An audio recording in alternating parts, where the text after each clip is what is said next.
कि आपको पूरे बिहार में 38 जिला है, 38 जिला में 38 डीएम है। उसी तरह 38 जिला में 38 बंदोबस्त पदाधिकारी महोदय का दिया गया है। उसी 38 जिला में एक आपका जिला है मधुबनी जिला। तो मधुबनी जिला के जो बंदोबस्त कार्यालय का ऑफिस है वो आपका मधुबनी जिला में डीएम ऑफिस के अंदर ही है। यहाँ के जो बंदोबस्त पदाधिकारी का नाम है मनोज कुमार। आपका हर लाख मधुबनी जिला के अंतर्गत आपका आता है 21 ब्लॉक। 21 ब्लॉक में अलग अलग प्रखंड के SSASO विशेष सर्वेक्षण शाख बंदोबस्त पदाधिकारी या एज सिविल प्रभारी नियुक्ति दिया गया है। उसके इसी तरह हरलाखी प्रखंड में रवि कुमार मेरा नाम हुआ, विशेष सर्वेक्षण शाख बंदोबस्त पदाधिकारी या एज सिविल प्रभारी कहिए। मेरे नीचे कानूनगो है, उनके नीचे अमीन है। आपका हरलाखी प्रखंड में 17 पंचायत है, 44 राजस्व ग्राम है। यहाँ जो अमीन का जो नियुक्ति किया गया है वह पंचायत वाइज ना होकर राजस्व ग्राम वाइज दिया गया है। तो हो सकता है इससे कि आपका पंचायत तो एक ही साइड गांव है, ऐसे किसी और पंचायत में आपका यदि जमीन होगा तो वहाँ पे जो अलग हर एक राजस्व ग्राम का अलग अमीन दिया गया बेसिकली। तो जैसे आप लोग का जैसे यहाँ पे भी जमीन है, कहीं और पे भी राजस्व ग्राम में जमीन है, तो हो सकता है ये जमीन यहाँ पे है वो आपको वहाँ पे ना मिले, कोई वहाँ पे दूसरा अमीन है आपका। ठीक है, ये जैसे एक अमीन को लगभग 5 से 6 राजस्व ग्राम को टैग किया गया है। और दूसरा बात इसमें यह है कि बिहार में तीसरा सर्वे होने जा रहा है। पहला सर्वे आपका हुआ था क्रेस्टर सर्वे, जिसको हम लोग CS के नाम से जानते हैं, जो कि 1898 से लेकर 1920 तक चला था। आपका मधुबनी जिला में लगभग 1902 की ईस्वी में हुआ था। दूसरा सर्वे आपका हुआ था रिविजनल सर्वे, RS के नाम से हम लोग उसको जानते हैं, RS खतियान के नाम से। उसी का नाम है रिविजनल सर्वे, जो कि 65 और 70 के दशक के बीच में हुआ था। और तीसरा सर्वे जो हुआ स्टार्ट 2012 में नियमावली आया था। प्रथम चरण 2019 में स्टार्ट किया गया था। उसमें कुछ जिला में, कुछ आपका ब्लॉक में, कुछ राजस्व ग्राम में स्टार्ट किया गया था। लेकिन मुख्यमंत्री साहब के अनुसार इस बार आपका पूरे बिहार राज्य में हर एक जिला में हर एक राजस्व ग्राम में स्टार्ट कर दिया गया है 1 अगस्त 2024 से। टोटल प्रपत्र इसमें 22 होता है। प्रपत्र 1 से लेकर 22 में प्रपत्र 1 जो होता है उद्घोषणा होता है। उद्घोषणा हमारे बंदोबस्त पदाधिकारी महोदय के द्वारा दिया जाता है, जो कि हर एक राजस्व ग्राम का अलग अलग उद्घोषणा होता है। उस उद्घोषणा में यही लिखा हुआ रहता है कि कोई भी प्राधिकृत या सरकारी आदमी, जो इसमें सरकारी आदमी जो प्राधिकृत किए हुए हैं, वो आपके जमीन में जा सकते हैं। उसमें आप लोग सर्वे के दौरान उनको मदद कीजिएगा नापने वगैरह में। दूसरा उसमें लिखा है कि जैसे कि हम लोग के पास एक कोई भाई है, 4 भाई रहते हैं, बाहर आ रहे हैं, तो एक ही भाई उनका खेत जोतते हैं। तो उसमें क्या करते हैं हम लोग, जैसे कि खेतीबाड़ी के दौरान या पटवन के दौरान मेड़ होता है, हम लोग जिसे आम भाषा में आड़ी भी करते हैं, उसको हम लोग तोड़ ताड़ के एक ही बार में खेतीबाड़ी कर देते हैं। चाहे उसको हम लोग मान के चलिए कि एक ही बार में पटवन कर देते हैं। तो उनका कहना है कि अपना लोग आड़ी और मेड़ को सही कर लीजिए। यही इसमें चीज लिखा हुआ है, ये आपके पास जाएगा साइन होने के लिए भी।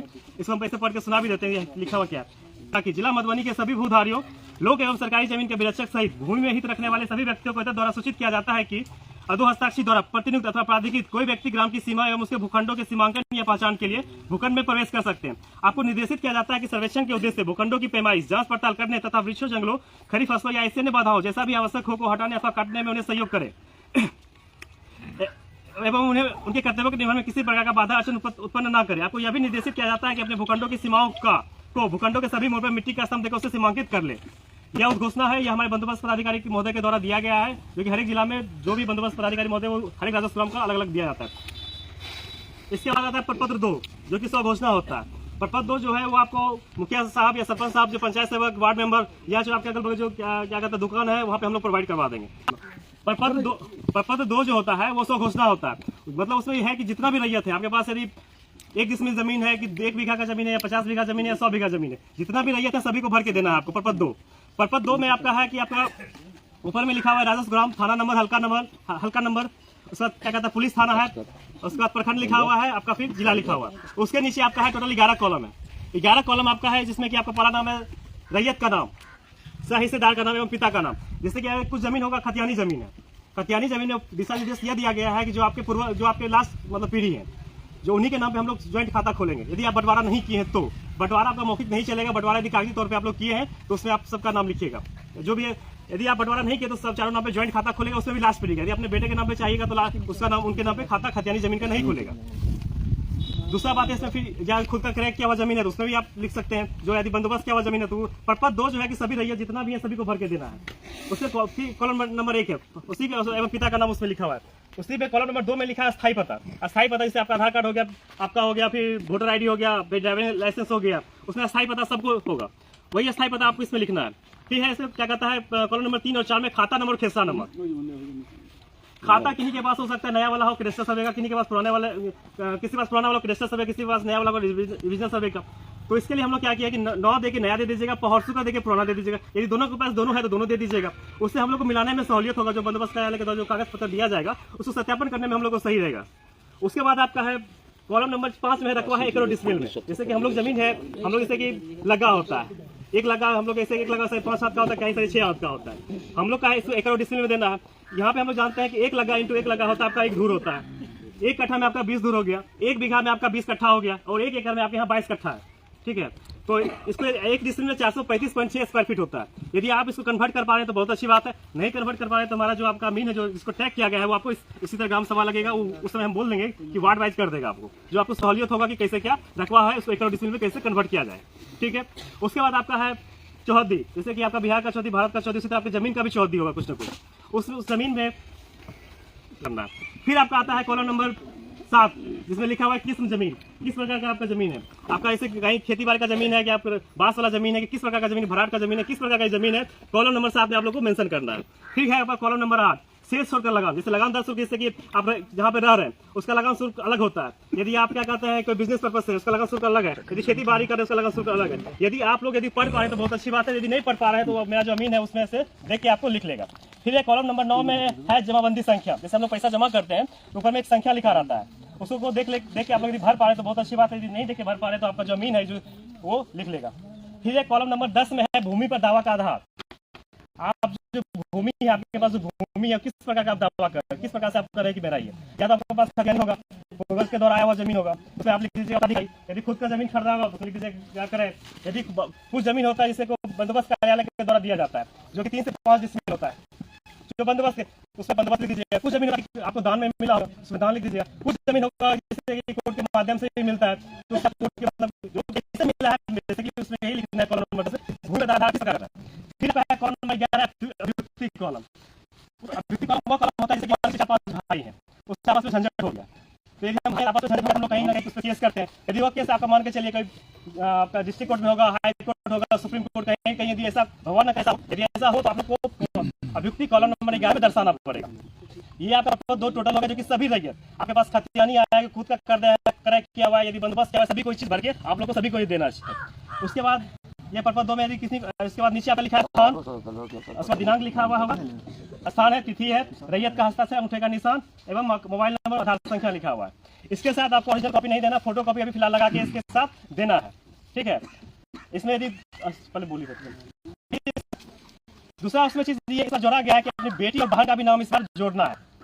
जो वंशावली होगा, जो लास्ट पीढ़ी होगा, उसमें यदि बेटी या बहन जो होगा उसको लिख दी दर्शाना। मान चलिए वंशावली में कोई बेटी नहीं, आप नॉर्मली बता रहे हैं कि शादी ब्याह कर दिए, बाहर चली गई रहने के लिए, यदि वो चाहती है कि हमको नहीं, आपकी जमीन में कोई मतलब नहीं है, उनसे एक एनओसी होता है, नो ऑब्जेक्शन सर्टिफिकेट होता है, आपको लेके उसमें लगा पड़ेगा। ऐसे इसी तरह सवाल करेंगे, हो सकता है हम लोग लगा यहाँ पे ज्यादा जनसंख्या तो हम लोग वार्ड वाइज कर देंगे। उसके सत्यापन के लिए आपके मुखिया साहब होंगे, सरपंच साहब होंगे, या चाहे बाकी जो ग्रामीण होंगे 10 वरिष्ठ आदमी वो सब भी होंगे। उससे बहुत आदमी गाँव के बाहर रहते हैं, तो क्या होता है कि भाई 3 आदमी 4 आदमी उनका नाम दे दिए, एक आदमी का छोड़ दिए, तो हम लोग इसलिए बैठ के फिर से सत्यापन करेंगे। तो जैसे कि वो तो अपना लिख दिया वंशावली बना के, तो उसमें सत्यापन करेंगे, फिर उससे पूछा जाएगा तो नहीं, उनका 5 आदमी के सहयोग में होगा, लेकिन 10वां 8वां 11वां आदमी सहयोग में नहीं होगा। वो तो बोले भाई बहादुरी आता है, मुखिया ढाका आता है, उनका नाम वंशावली में नहीं हो रहा है, उस मुताबिक हम लोग वंशावली का सत्यापन करें भर के, जो हमारे पास जो ऊपर से दिया गया जो जाएगा, हम दोनों उससे मिला के फिर आपका गांव का किस्तवारी करते हैं। किस्तवार करने के लिए पहले गांव का त्रिसीमाना मिलाएंगे। एक हम लोग के पास मशीन उपलब्ध होगा जो कि इसका नाम है इलेक्ट्रॉनिक टोटल रजिस्ट्रेशन मशीन होता है, उससे पहले हम लोग गांव का त्रिसीमाना मिलाएंगे। हो सकता है खीरर गांव और बगल के गांव का जो पहले से बाउंड्री लाइन खींचेंगे, वहां से भी इससे पहले वहाँ नॉर्थ उत्तर पश्चिम की दिशा से पहले हुआ करता था कि एक ही आदमी के पास 100 बीघा का जमीन था। अब वो 100 बीघा की जमीन में लगभग 10 रैयत है, 50 रैयत है, 100 रैयत है। उसके लिए हमारा जो जमीन है कानूनगो है, वो अमीन साहब आपके जो राजस्व ग्राम के हैं वो वहाँ पे जाएंगे। उस समय आप लोगों को वहाँ पे प्रेजेंट रहना पड़ेगा कि भाई हम इस यहाँ के मालिक मतलब मेरा है, वहाँ पे हो सकता है आपको मांगा जाएगा प्रूफ। उस समय आप अपना ओरिजिनल जो कॉपी है उसको दिखाइएगा। उस समय आपको वो 1 2 3 4 5 6 7 8 9 10 की किस्तवारी करके वो नंबरिंग करके वहां से आएंगे। फिर उसके बाद कुछ दिन के बाद हम लोग एक होता है खेसरा मानचित्र, जिसको कहते हैं लैंड पार्सल मैप होता है, वो हम आप लोग को प्रोवाइड कराएंगे। उसमें आपका जितना भी लिखा जितना भी L4 साइज का होगा उसमें आपका टोटल होगा नाम से लेकर चौहद्दी से लेकर आपका आधार संख्या से लेकर टोटल, जैसे आपका जमीन वृत्ताकार है कि आयताकार है कि त्रिभुजाकार है, टोटल इसमें लिखा रहेगा। यदि आपको सब चीज सही लगा कि भाई मेरा जो जमीन था जो सब चीज है जैसे आप जो भरे थे उसी मुताबिक मिला सब चीज, तो आप लोग रख लीजिएगा। यदि लगेगा कि नहीं इसमें कुछ गलती है तो प्रपत्र 8 में आप लोग आपत्ति कीजिएगा। 8 वो आपत्ति कीजिएगा कि भाई मेरे में आधार संख्या गलत है, हो सकता है चौहद्दी गलत हो सकता है कि डायमेंशन मतलब कि जो हम लोग नक्शा बना है वो गलत हो सकता है, वृत्ताकार के बजाय आयताकार बना दिए होंगे, कुछ गलत हो सकता है इतना हो। कोई 20 कट्ठा का जमीन हो सकता है, 18 कट्ठा हम दर्शा दिए, तो उसका सुनवाई हमारी जो कानून साहब है वो करेंगे। वो अपना मीन के द्वारा फिर आप किन्हीं का मान के चलिए 20 कट्ठा का एज एग्जाम्पल लेके चल रहे हैं, तो आपका 20 कट्ठा में 18 कट्ठा दर्शा रहा है, तो किसी का 2 कट्ठा अधिक हो रहा है, उसका सत्यापन के लिए फिर हमारे अमीन कानून को साहब आएंगे, वो आपका सत्यापन करके फिर से बना के आपको देंगे। फिर आपको लगेगा सब चीज सही है तो अपने पास रख लीजिएगा, फिर आपको लगेगा कुछ गलत है तो फिर से आप लोग 14 में जाकर आप लोग आपत्ति कीजिएगा। उस आपत्ति का सुनवाई एज सहायक बंदोबस्त पदाधिकारी एज सिविल प्रभारी ही करते हैं, जो ब्लॉक के होते हैं वही करेंगे आपका। फिर हम हमारे पास हम 18.5 का 19 करेंगे, फिर आपको लगेगा नहीं सर 19 सर इनके द्वारा भी गलत किया गया है, 19 साढ़े 19 हो गया, फिर भी आधा कट्ठा मेरा गायब हो गया, नहीं मिल पा रहा, तो फिर से एक तीसरा आपत्ति होता है जो कि बंदोबस्त कार्यालय जो भी जिला के होते हैं वहाँ पे किया जाता है, तो वहाँ पे भी आप लोग आपत्ति जाके कर सकते हैं। फिर वहाँ पे भी लगा कि नहीं पूरा सिस्टम ही मेरा गलत है, जो सभी का टीम ही टोटल आपका गलत है, उसके बाद आपका है डिस्ट्रिक्ट कोर्ट हो गया, हाई कोर्ट हो गया, सुप्रीम कोर्ट हो गया, वहाँ पे भी आप लोग जा सकते हैं। हम लोग बेसिकली प्रपत्र 1 से लेकर 22 में 22 में जाकर हम लोग प्रकाशन कर देते हैं। इसमें लंबा प्रक्रिया है। ऐसा ग्राम सभा आपको अभी लगा है, जब आपका वंशावली बना के दीजिएगा फिर से ग्राम सभा इसी तरह लगेगा सत्यापन करने के लिए। ऐसा अभी से 1 से लेकर 22 तक 10 से 12 ग्राम सभा लगेगा। यही है फिलहाल इसका फॉर्मेट है। पर्पज 2 जो है फिलहाल सभी जितना भी रैयत है, जितना भी टोटल आदमी है सभी को भर के देना है। अब पर्पज 3 उन्हीं को देना जिनके पास जमीन है। बस यही बात है। फिलहाल जमीन जब आप जाएंगे वहाँ पे उस समय क्या करता है वो पूछेंगे अगर पर्पज 2 में भर के दीजिएगा मैं चौधरी में ये सब घर है, मतलब वो आदमी है दर्शाइएगा, तो भर के दीजिएगा। तो अमीन साहब जब जाएंगे तो अपना बताइए कि मेरा ही जमीन है, आपत्ति नहीं होगा फिर आपके नाम पे होगा। एक ही सवाल सुनिए जी।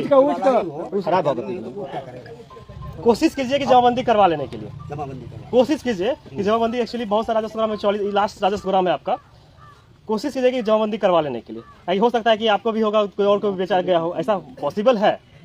इसलिए हम लोग पहले बोलते हैं कि देखिए सीओ का काम मेरा काम दोनों अलग चीज़ होता है। मेरा काम है सर्वे का काम, उनका काम